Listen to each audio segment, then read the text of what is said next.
네, 우리 젊은이 교회 오랜만에 또 여러분들 뵙습니다. 여러분 한 분 한 분 위에 하나님의 특별한 은혜와 축복이 이 가을에 함께 하시기를 간절히 축원합니다. 오늘은 예배에 대한 말씀을 좀 나누겠습니다.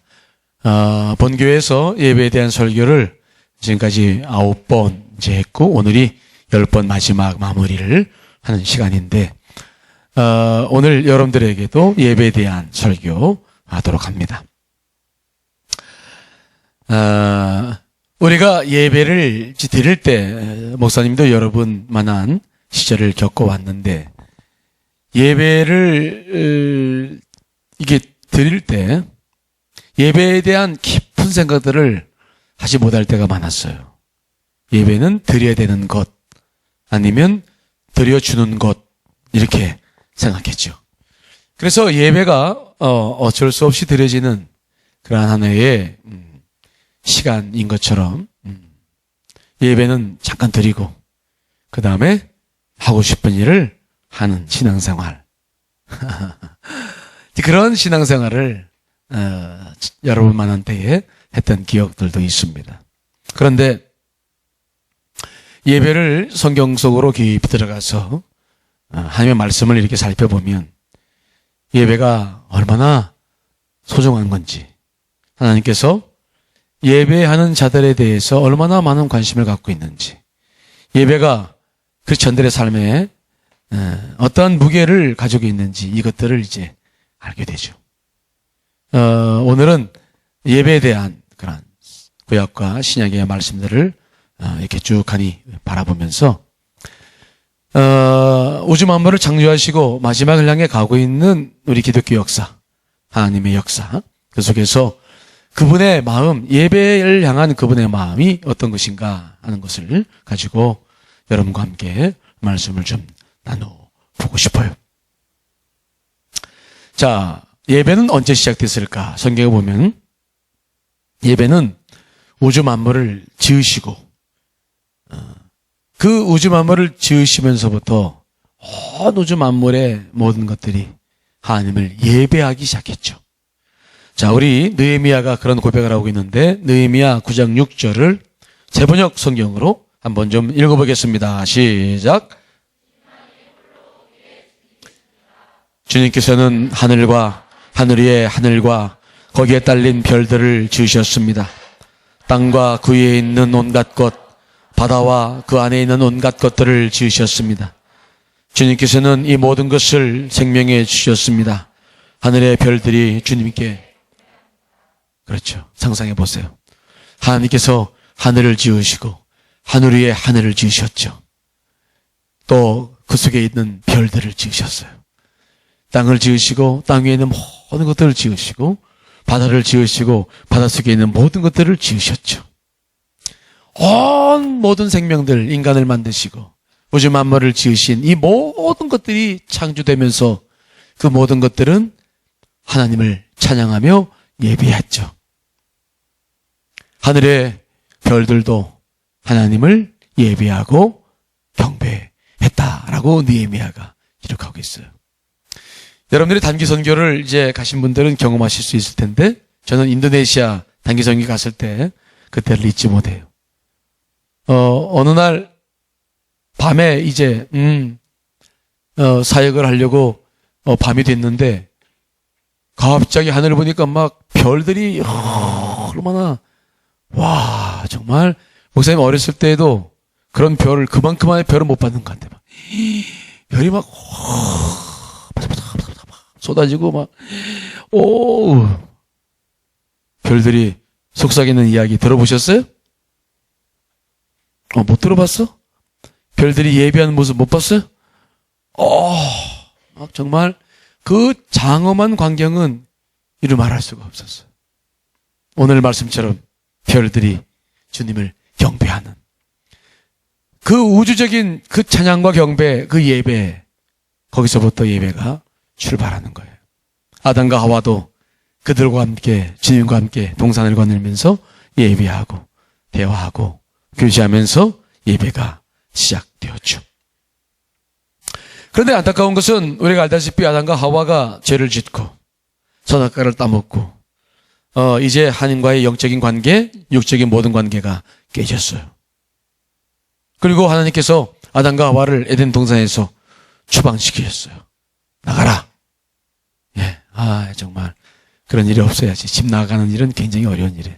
나가라. 근데 그때 하나님께서 그때도 그들을 내보내셨어도 한 가지만큼은 막지 않으셨어요. 뭡니까? 아담과 하와를 에덴 동산에서 쫓아내셨지만 그들에게 무엇을 지어 입혔다고 성경 기록하고 있죠? 가죽옷을 지어 입혔다. 그들은 선악과를 이제 따먹고 난 다음에 이제 부끄러우니까 자기 수치가 다 보였고 부끄러워가지고 무화과 나무 잎을 해가지고 이제 아마 차고 다녔을 거예요. 근데 햇볕만 조금 쬐면은 돌돌 말아지고 그럼 또 보이고 그러니까 또 하고 아마 간의 수궁업이 그때부터 시작됐을 것 같아. 여러 개 만들어 놓고 이제가 시간 돼서 채우고 또 한번 채우고 하나님 보실 때 너무 안쓰러운 거예요. 그래서 하나님께서 그들을 쫓아내시되 그들에게 가죽옷을 지어 입혔다. 근데 여러분 가죽옷을 지어 입혔다고 한다면 뭐가 희생된 겁니까? 그들 때문에 동물이 희생된 거죠. 양이 희생됐다 우리는 보고 있어요. 그때부터. 그 가죽옷에 대한 의미는 무엇을 가리키냐면 그들의 죄를 씻기 위해서 그들이 하나님과 공식적인 관계는 끊어졌지만 하나님께 예배할 수 있는 죄의 문제를 해결하며 하나님과 관계가 형성될 수 있는 그 길만은 막지 않으신 거예요. 어떻게 각을 떠서 제물을 드리고 어떻게 자기들의 죄를 용서받고 어떻게 하나님께 제사를 올 수 있을까라고 하는 것에 대해서는 하나님께서 마지막까지도 막지 않으셨어요. 그래서 아담과 하와가 그때부터 제사를 드리기 시작했다는 것이 가인과 아벨의 그의 후손 가인과 아벨의 제사를 통해서도 그런 모습들을 우리가 구약 성경에 볼 수가 있는 것입니다. 그렇죠? 그러니까 하나님은 예배를 하기 위해서 만드셨는데 아담과 하와가 중죄를 짓고 죽을 수밖에 없었어도 그들을 내쫓았을 때에도 예배의 그 끝만큼은 하나님께서 막지 않으신 거예요. 그렇게 역사가 흘러가서 노아 시대에는 다 이제 8명의 노아 가족만 남겨놓고는 다 홍수로 다 죽어버리고 다시 노아 홍수의 시대 이후에 노아의 가족들을 통해서 인류가 시작되었지만 하나님께서는 이제 아브라함을 통해서 그 이후부터 자기의 백성을 다시 구원하시기 위해서 부르기 시작한 것. 아브라함의 때서부터 이야기 말씀하셨던 것들이 모세에게 이제 이루어졌죠. 그래서 모세가 때가 됐을 때 미디안 광야에서 시내산에서 하나님을 만나고 그때 하나님의 부르심을 받았어요. 이제 하나님께서는 다시 자기 백성, 구원받은 백성, 예배하는 백성을 찾으시고 그들을 부르시기 시작했는데 그게 바로 이스라엘 백성이었어요. 하나님께서는 이스라엘 백성들을 있는 곳으로 모세를 보내셨는데 모세가 쉽게 가려고 하질 않아. 왜? 바로가 어떤 왕인지를 알고 그 나라가 어떤 나라인지를 아니까 자기가 그냥 가가지고 어떻게 그 일을 감당할 수 없으니까 갈 수 없다고 막 하니까 하나님께서 그를 보내셨는데 보내시면서 하셨던 약속의 말씀이 하나가 있는데 그 최초의 말씀도 예배에 관한 거예요. 자, 여러분 출애굽기 3장 12절 말씀 읽어보겠습니다. 시작.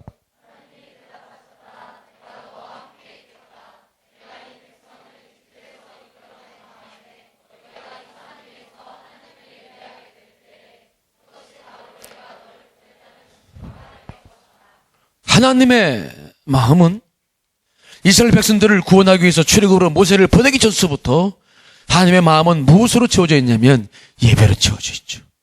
모세가 못 갑니다. 아니다. 내가 너를 보낸 것을 사람들이 알 텐데 네가 가서 그들을 이끌고 출애굽에서 홍해를 건너서 다시 이 시내산으로 올 것이다. 여기서 너와 네 백성이 내게 예배를 드릴 텐데 그 예배를 드리게 되는 것을 보게 되면 많은 사람들이 하나님께서 모세 너를 선택해서 바로 세우셨음을 알게 될 것이다. 하나님은 이스라엘 백성들을 구원하기 전서부터 그들에게 모세를 보내기 전서부터 하나님은 예배하는 백성들의 꿈을 꾸고 계신 것을 우리가 볼 수 있어요. 그걸 징표로 삼은 거야. 예배를 하나님께서 너를 부르신 것이 바로 예배할 수 있게 되는 것이 바로 징표가 되는 거예요. 하나님은 이렇게 이스라엘 백성들을 구원하시기 전서부터 이미 예배가 그분의 가슴 속에 있었고 그것을 직표로 삼으셔서 모세를 보내시는 거예요. 모세가 그래도 갈 수 없다고 말하죠. 저는 입이 어둔하고 번을 만한 사람을 보내소서. 이스라엘 장로들이 나를 어떻게 알겠습니까? 저는 못 갑니다. 막 하니까 주님께서 또 말씀하셨어요. 이스라엘 장로들에게는 네가 누구한테서 왔느냐? 그러면 내가 아브라함의 하나님이요, 이삭의 하나님이요, 야곱의 하나님께서 나를 보내셔서 왔다 그러면 그들이 너를 이해할 것이다. 받을 것이다. 그러면 바로왕에게 뭐라고 말해야 됩니까? 그때 바로왕에게 가서 내 백성을 달라라고 얘기했을 때 그 바로왕에게 무엇을 얘기하면 좋겠습니까? 그 최고의 권세를 갖고 있는 그에게 무슨 말을 한단 말입니까? 그때에 하나님께서 모세에게 하신 말씀이 있어요. 하나님은 그때도 예배에 대한 말씀을 정확하게 하십니다.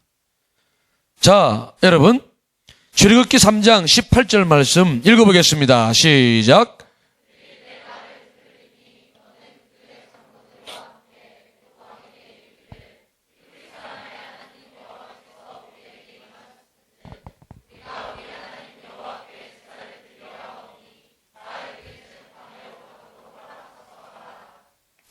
하나님께서는 처음부터 이스라엘 장로들과 바로 왕에게도 처음부터 말씀하셨어요. 이 백성을 달라. 왜 가야 되느냐? 하나님께 예배를 드리러 간다. 우리는 하나님의 백성이고 우리는 예배를 드려야 되고 하나님 앞에 제사를 이제 때가 돼서 그분께서 우리를 부르시기 때문에 우리가 그분에게 제사를 드리러 광야로 나가야 되겠다. 우리 백성을 내놔라. 당치도 않은 말씀이죠. 당치도 않은 말씀이야. 절대 이룰 수 없는 말씀이죠. 하나님은 아셨어요. 이스라엘 백성들을 알았어요. 바로도 알았어요. 하지만 하나님은 처음부터 그 백성들을 왜 구원하고 계신지, 그들이 구원받아서 무엇을 해야 될지, 하나님은 처음부터 자기 백성들에게 무엇을 해야 될지를 분명히 밝히시고 시작하시는 거예요. 내게 와서 예배해야 된다. 그래서 그 백성을 보내야 된다. 바로왕은 거기에 동의하지 않았습니다. 하나님께서 그래서 10개의 재앙을 차례로 내리시고 마지막 장자들이 다 죽는, 바로의 왕의 그 장자도 죽는 것을 봤을 때 그 바로가 두 손을 들고 그 백성을 내보냈어요. 그들은 그래서 정말로 하나님의 명령에 따라서 이제 홍해를 건너서 광야를 거쳐서 석 달 만에 시내산에 도착합니다. 드디어 하나님께서 약속하신 대로 예배를 드릴 시간이 된 거예요. 근데 그때 하나님께서 예배를 드리기도 전에, 그들의 예배를 제사를 받으시기 전에 그들에게 먼저 부르신 이유를 다시 정확하게 말씀하시는데 그것도 바로 예배에 가는 것이었어요. 출애굽기 19장 4절로 6절에 있는 말씀 읽어보겠습니다. 시작.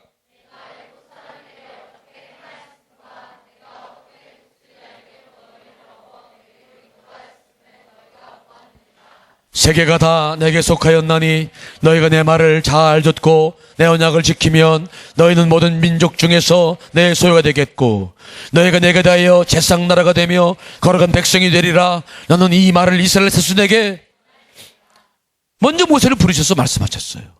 저들이 왜 왔는지, 먼저 저들이 예배를 받기 전에 그 예배가 무슨 의미가 있는지 네가 먼저 그 백성들에게 분명히 내 말을 전해라.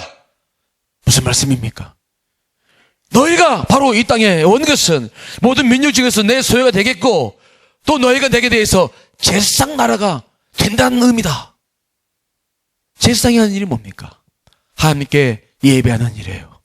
그리고 예배자들을 돕는 일이 제사장 나라인 줄 믿습니다.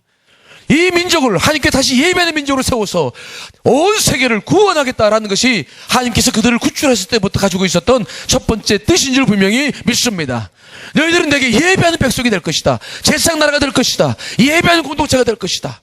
너희는 그래서 거룩한 공동체가 될 것이다.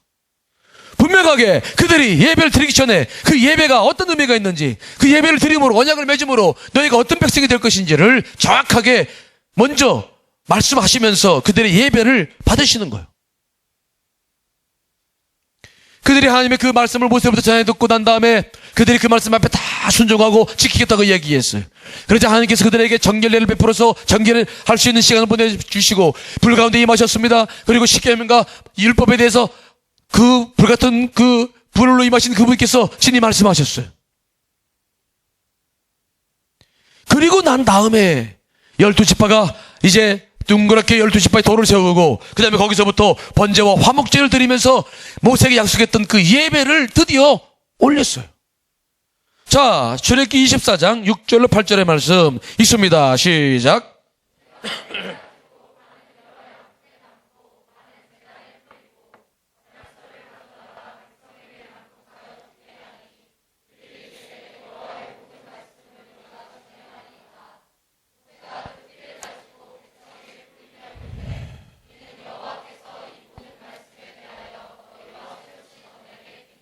아멘. 그들은 예배했습니다. 화목제와 번제를 드렸어요. 하나님과 언약을 주고받았습니다. 피로 언약을 맺었어요. 정말로 하나님께서 모세에게 약속한 대로 하나님의 뜻이 이루어졌어요. 드디어 이 백성이 예배하는 공동체가 되었습니다. 하나님은 예배하는 민족을 다시 부르셨어요. 다시 찾으셨어요. 그 일을 위해서 모세를 보냈고 그 일을 위해서 이스라엘 백성들을 구원해냈어요. 이제부터 그들은 가나안 땅에 들어가서 하나님 나라를 세우고 하나님의 영광을 위해서 예배를 드리며 전 세계를 구원할 수 있는 민족으로 그들은 세워질 것이었습니다. 하지만 우리가 알다시피 그 백성들은 하나님께 약속한 언약을 지켰습니까? 못 지켰습니까? 못 지켰어요. 그 산에서 그들이 하늘로부터 그렇게 언약의 공동체가 되었음을 약속받고 피의 언약을 맺은 그 자리에서 40일 후에 그들은 우상을 섬기죠. 모세가 그 하나님의 임재를 경험하고 난 다음에 하나님의 부르심을 받고 하나님께서 친히 그 말씀하신 것을 돌판에 써주시겠다 약속하셔서 바로 하나님을 만나러 40일 동안 올라가 있었어요. 거기서 어떻게 성막을 짓고 성막 안에 있는 그 모양은 어떻게 되고 성막의 지성소 성소 어떻게 구성하고 있고 거기 물두멍과 또 거기에 번제단과 향단을 어떻게 만들고 제사장들의 옷을 어떻게 만들고 모든 것들에 대해서 그 40일 동안 하나님께 훈련을 받고 하나님께 교제를 나누고 거기에 소중한 것들을 가지고 있을 때 그 이야기를 듣고 있을 때 이스라엘 백성들은 40일 동안 너무 지루하고 기다리지 못해서 그들은 아론을 중심으로 금송아지를 만들어버려요. 참 생각해보면 있을 수 없는 거죠. 40일밖에 안 됐는데 하나님께서 급하게 모세를 내려보냅니다. 모세가 막 내려오다 보니까 정말 그 금송아지를 만들고 거기다가 제단을 쌓고 막 거기다가 번제를 드리고 난리가 아니에요. 여러분, 모세가 막 너무 화가 나니까 그 두들판을 집어던져 깨트려버리고 레위인들 통해서 3,000명을 죽이고 그 금송아지 갈아서 먹이고 그리고 막 모든 걸 다 정리했지만 그래도 하나님의 분노는 정말 쉽게 사라지지 않았어요. 내가 다 죽여버리겠다고 막 하나님께서 졸고 있는 건 괜찮아. 그렇죠? 졸고 있는 게 괜찮은데 우상을 섬기는 건 안 되는 거지.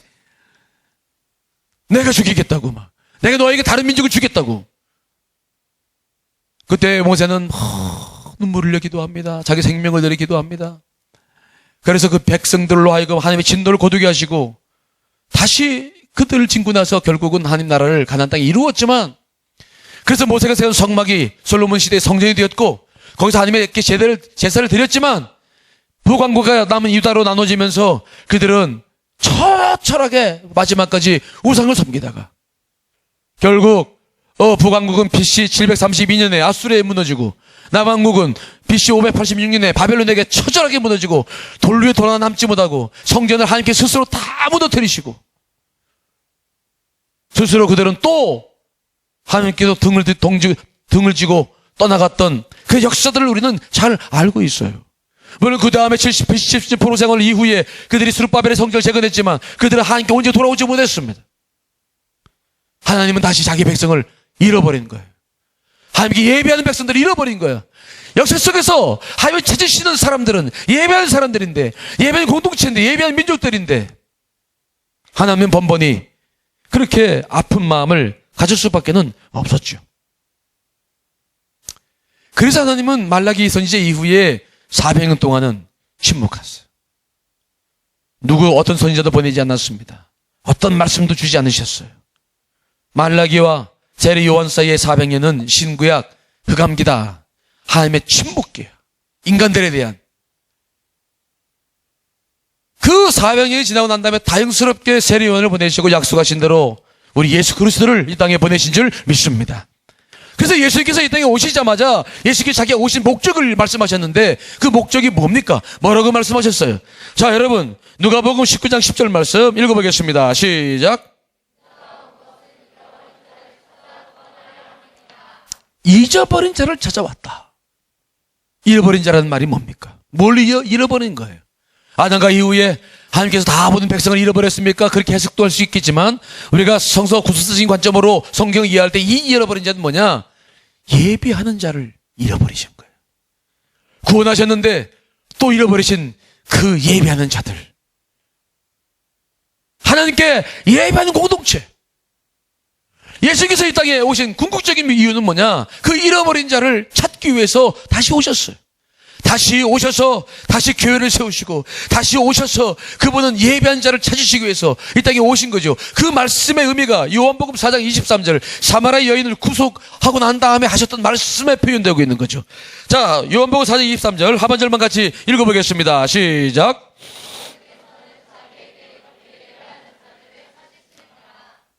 잃어버린 자를 찾으신다고 그랬었는데 그 말씀을 구체적으로 요한복음 4장 23절에서는 어떤 자를 찾는다고 말씀하고 있습니까? 내게 예배한 자를 찾으신다.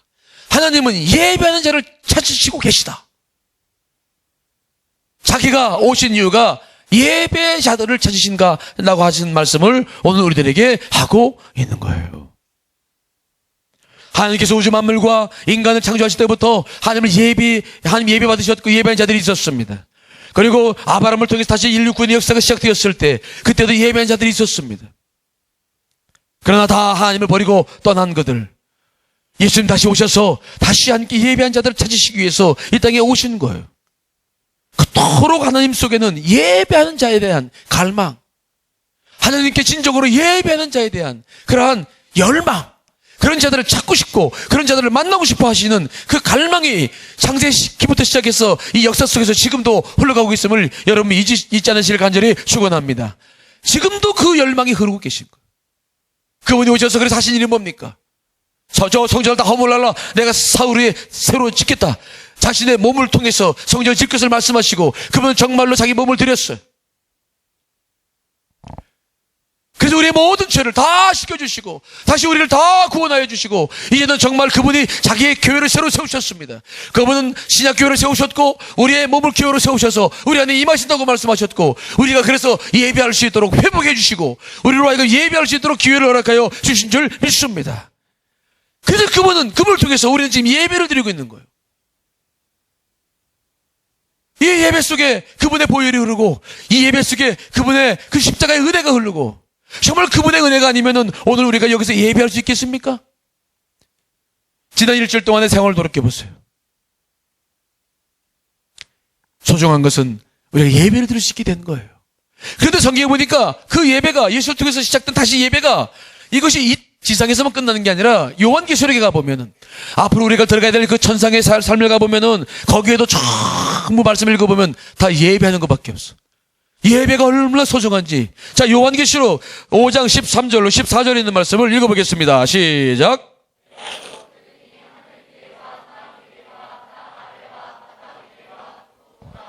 모든 피조물이 이르되 보지 않으신 이와 어린 양에게 찬송과 존귀와 영광과 권능을 세세토록 돌릴지어다 하니 내 생물이 이르되 아멘 하고 장로들은 엎드려 경배하더라. 땅 위에 있는 모든 것들과 하늘에 있는 모든 것들과 피조물 모든 것들이 보좌 앉으신 그분과 옆에 계신 어린 양을 바라보며 찬양과 경배를 드리고 있는 모습을 우리가 보게 되죠. 하늘나라의 모든 것들이 바로 우리가 하는 일들이 바로 그분을 예배하는 거예요. 그분을 경배하는 거예요. 영원히 그분 안에 살고 있는 우리가 해야 할 일이 바로 그것이었어요. 우리가 드려지는 예배는 바로 이 지상에서만 드려지는 것이 아니라 그렇게 그분이 재림하시고 새로운 하늘과 새 땅이 만들어지면서 영원한 나라가 이루어질 때에도 우리가 하는 일은 변함이 없어요. 그분을 예비하는 일입니다. 그분을 찬양하는 일입니다. 요한복음, 요한계시록 11장 15절로 17절 말씀도 읽어보겠습니다. 시작.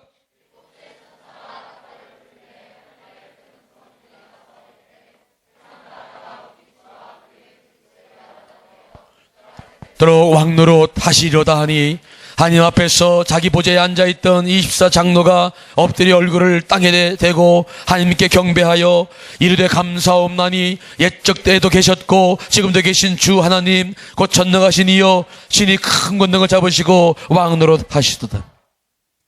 우리의 예배는 저 태초에서부터 시작된 이 예배는 이 역사 속에서도 계속 이 예배가 드려지지만 마지막 우리가 가는 저 천상에서도 정말 우리가 예배로 드리는 것, 그분을 향해 우리가 손을 들고 예배하는 것이 바로 우리가 하는 일임을 믿으시기를 간절히 축원합니다.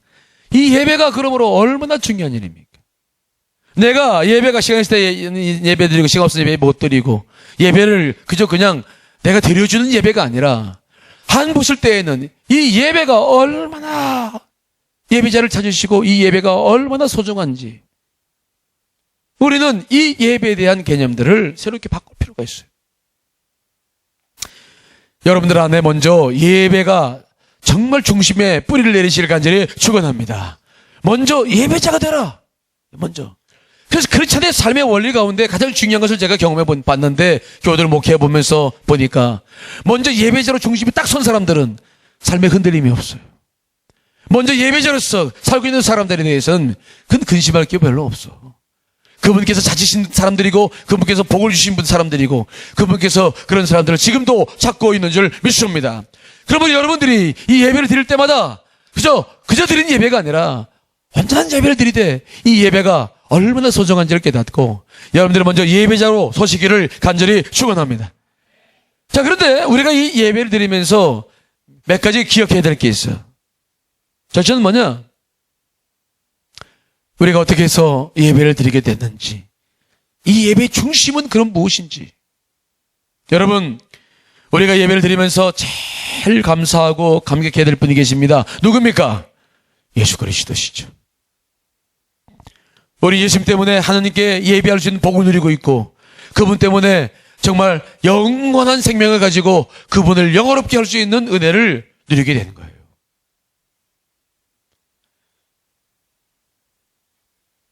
그래서 그래서 다윗이 이런 사실을 깨닫고 있는데 다윗은 하나님께 올라가서 성전에 올라갈 때마다 그런 고백을 늘 했어요. 시편 24편 3절로 6절에 있는 말씀을 읽어보겠습니다. 시작. 여호와의 산에 오를 자가 누구며 그의 거룩한 곳에 설 자가 누구인가?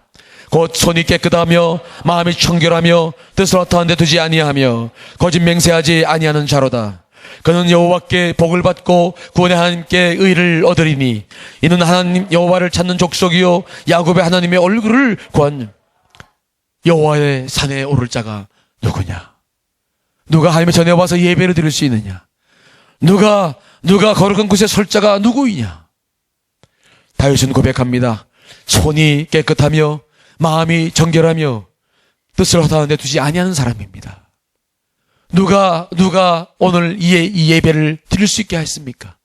정말 예수 그리스도의 은혜가 아니면 우리가 오늘 여기 이곳에서 예배를 드릴 수 있을까요? 얼마나 많은 죄를 짓고 생각으로 행동으로 마음으로 수많은 죄를 짓고 사는 우리가 그분의 십자가의 보혈이 아니면 오늘 이 자리에 와서 우리가 예배를 드릴 수가 있겠습니까? 어떤 죄라도 주님 같은 붉은 죄라도 회개하면 용서하실 그분 앞에 우리가 무릎을 꿇고 우리가 정말 그분의 은혜와 십자가의 보혈이 흐르기 때문에 오늘도 예배를 드리고 있는 거죠. 그러므로 예배를 드리는 중심은 십자가가 중요하고 그분의 보혈이 중요해요. 그런데 이 십자가의 보혈과 피에 대한 설교를 하면 사람들은 거부감을 가져. 왜 그러냐? 피 때문에 피. 여러분 피 좋아해요? 싫어해요? 왜 싫어할까? 피가 내 속에 생명인데 이름 까먹이네. 담비 아니 빛나. 그렇지 빛나야. 빛나는 빛나야. 그렇지? 우리 민족 속에는 우리는 많은 전쟁을 겪어온 민족이에요. 그래서 심리학에서 보면 집단 무의식이 있죠. 공동체가 갖고 있는 무의식 속에 있는 것들이 있어요.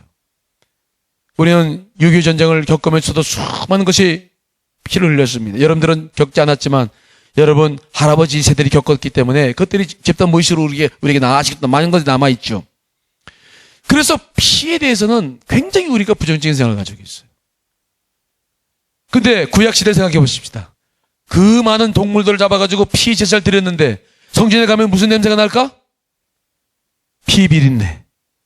우리는 피 비린내 막 그리고 막 무서워하고 그러는데 하며 성전은 그 피 냄새로 가득하다면은 여러분들이 어떤 생각을 갖겠어요? 우리가 성경을 이해할 때 기억해야 될 것은 여러분들이 가지고 있는 부정적인 관점으로 바라보지 마시고 성경의 관점으로 피를 보시기를 간절히 축원합니다.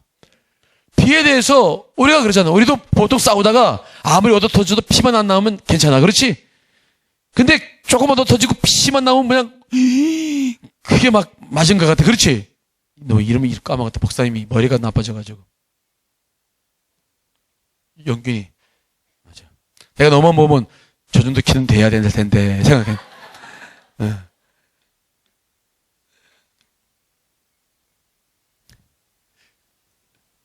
뭐 하다 까먹었냐?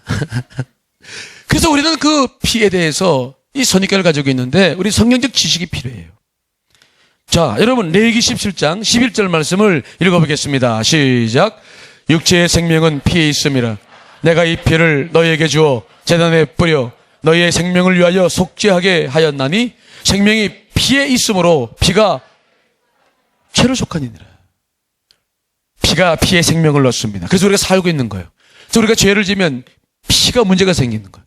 그래서 그 구약 시대에는 대제사장들이 1년에 한 번씩 대속죄일이 있어서 그 백성의 모든 죄를 가지고 지성소에 들어가서 그 피로 정결케 하는 정결례를 하고 백성들을 정결케 했어요. 그런 다음에 백성들이 개인적으로 지은 죄가 있을 때는 제물을 가지고 와서 제물을 가지고 오면 양이나 염소나 비둘기를 가지고 오면 제사장이 그 사람의 모든 죄를 이 동물에게 안수를 해가지고 전가시켰어요. 그리고는 이 동물의 피를 흘려서 생명을 죽여서 그 피를 가지고 이 사람의 피를 대속했던 거예요. 그게 구약에 들었던 바로 제사의 의미죠. 우리가 그때 태어났다면은 교회 올 때마다 양이 돈 없으니까 손도 못 가져오고 양도 못 가져오고 비둘기 한 마리씩 가지고 날마다 줄 쫙 서가지고 기도받고 먹다고 기도하고 먹다고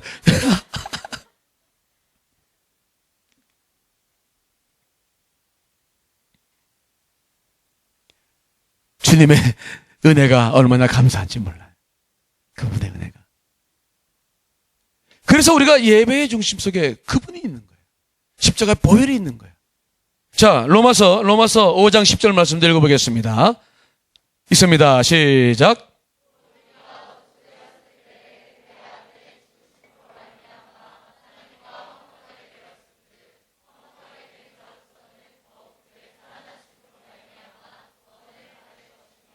아멘. 그분 때문에 우리가 하나님과 화목하게 되었죠. 그분 때문에 우리가 예배를 드리게 된 줄 믿습니다.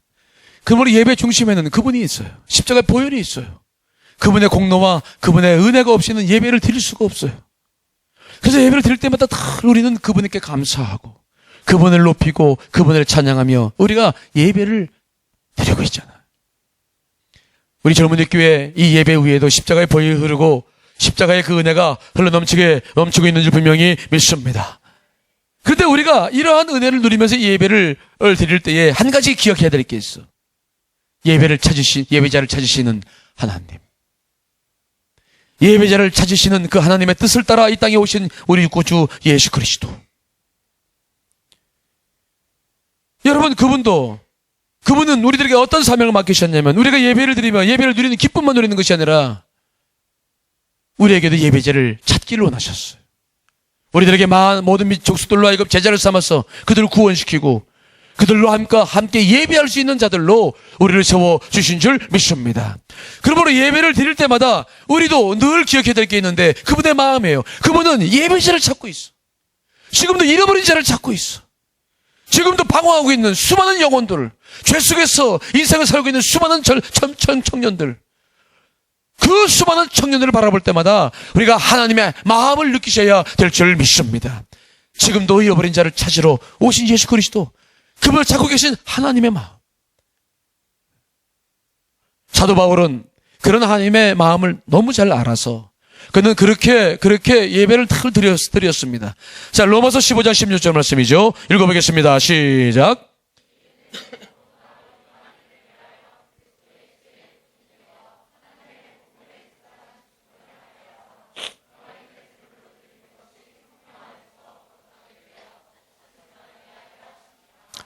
사도 바울이 사도로서 삶을 살아갈 때 한 가지 소원이 있었어요.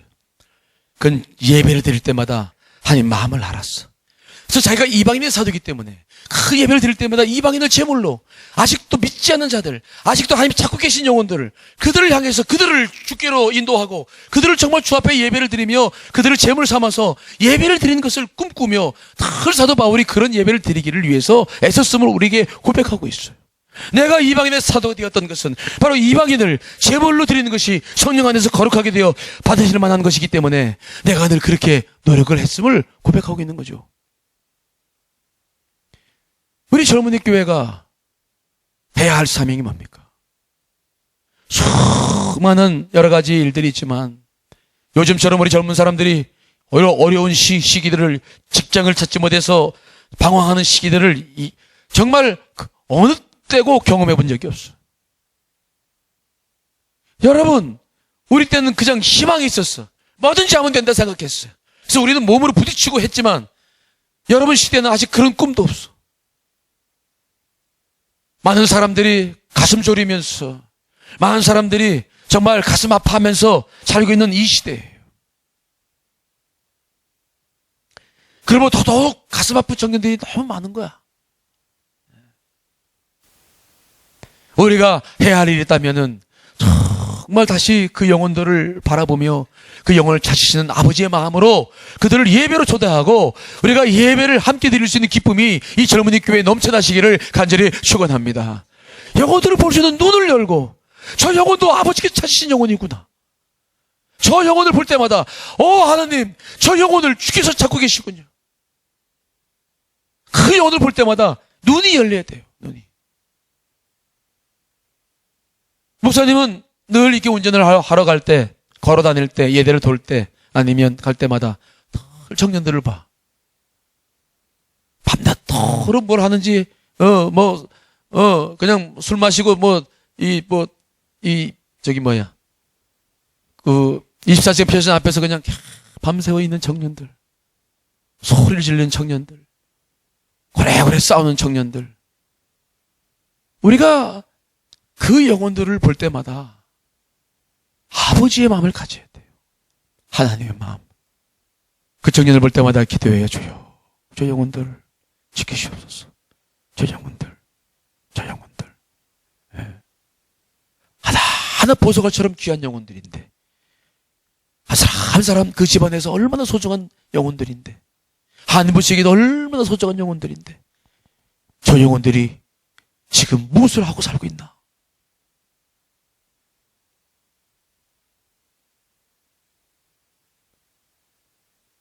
여러분, 우리에게 펼쳐진 미래는 우리가 육신의 눈을 떠서 봤을 때는 없어 보이지만, 그러나 하나님의 역사가 어떻게 이루어질지 모르기 때문에 그분 안에서 소망을 가지시기를 간절히 축원합니다. 그분 안에서 영혼을 보고 미래를 보고. 제가 이번에 추석을 어느 날 달력을 보고 이제 목회 계획서를 보면서 쭉 살피다 보니까 이번 추석이 그렇게 막 주일이라고 얘기하냐? 나는 가슴이 떨리더라. 주일이라고 하니까. 왜 가슴이 떨리지 알지? 오늘 예배를 이렇게 드리는데 갑자기 주일날이 추석이구나 생각하니까 일부 예배부터 시작해가지고, 야, 비가 선거된 몇 명이 나올까? 주일날 일부 예배 때. 찬양단 몇 명 했을까? 유치부부터 시작해서 젊은이 교회까지, 야, 이거 추석 주일인데 예배를 과연 어떻게 드릴까? 영균아, 그렇지?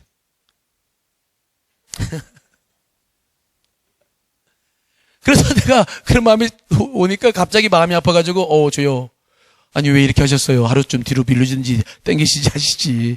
그리고 기도를 했는데, 주님께서 저한테 평안한 마음을 주셔. 무슨 평안한 마음? 하나님이 예배자를 찾죠.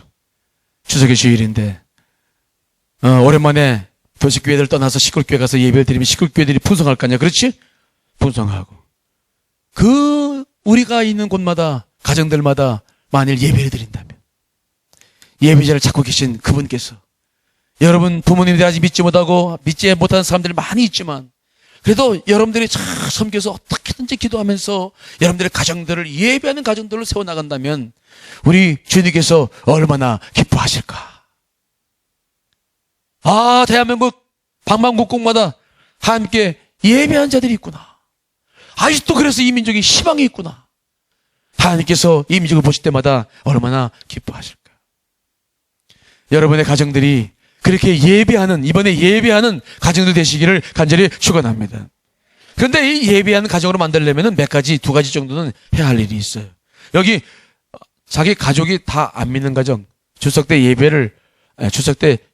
주도 예배를 못 드린다, 감사 예배를 못 드리는 가정이 있으면 손 들어봐요. 손 들어봐.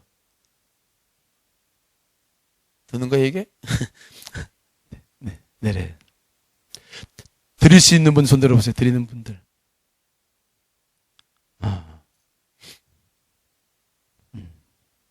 감사합니다. 많아서. 목사님은 드리지 못하는 가정에서 태어나서 드리지 못하는 사람들의 마음을 알아요. 막 절안하면 절안한다고 막 뭐라 그러고. 그래서 막 도망다니고. 여러분, 그러나 여러분들이 이번에 안 된다 할지라도 조금씩 진심으로 다가가면 부모님들을 먼저 섬겨드리고 형제들을 섬기고 진심으로 기도하면 아마 여러분들의 가정에도 예배를 드릴 날이 곧 오게 될 줄 믿습니다. 우리 집사람은 저는 그런 경험을 하지 못했는데 아버님 일찍 돌아가셔서 우리 집사람은 초등학교 때부터 교회를 생활했는데 장인 어른을 위해서 초등학교 3학년 때부터 기도해가지고 한 20년 기도한 것 같아. 20년 끊임없이 기도. 여러분들의 가정마다 예배를 할 수 있으면 얼마나 좋을까. 이제 주님께서 오늘 본문의 말씀을 돌아와서 정리를 하면 이렇게 예배는 태초부터 시작해서 이스라엘 역사 속에서 출애굽 과정 속에서 지금도 예수님 시대에 예수님 오셨던 과정 속에서 또 우리가 앞으로 가야 될 저 미래 모든 역사 속에 하나님의 중심 속에는 예배가 들어있는 거죠. 예배를 받으시러 나시고 예배자를 찾으시고 그 민족을 향해서 그렇게 쏟아부으시는 이유가 한 가지란 말이에요. 그러므로 구원받았다고 하는 이야기 속에서 구체적인 의미는 뭐냐? 구원받아서 천국에 간다. 그것도 좋은 얘기지만 구체적인 것은 뭐냐? 여러분, 우리가 예배자가 됐다는 그 사실 앞에 감사하시기를 간절히 축원합니다. 예배자가 되었다. 내가 예배할 수 있게 되었다. 하나님께서 보시는 찾으시는 예배자가 되었다는 사실이 얼마나 감사하고 고마운 일인지 몰라요. 오늘도 또 내일도 여러분 예배할 때마다 늘 먼저 예배자가 되시고 예배할 때마다 그분을 온전히 올려드릴 수 있는 여러분 되시기를 간절히 축원합니다. 자, 찬송같이 부르시고 좀 기도 좀 하고 싶습니다.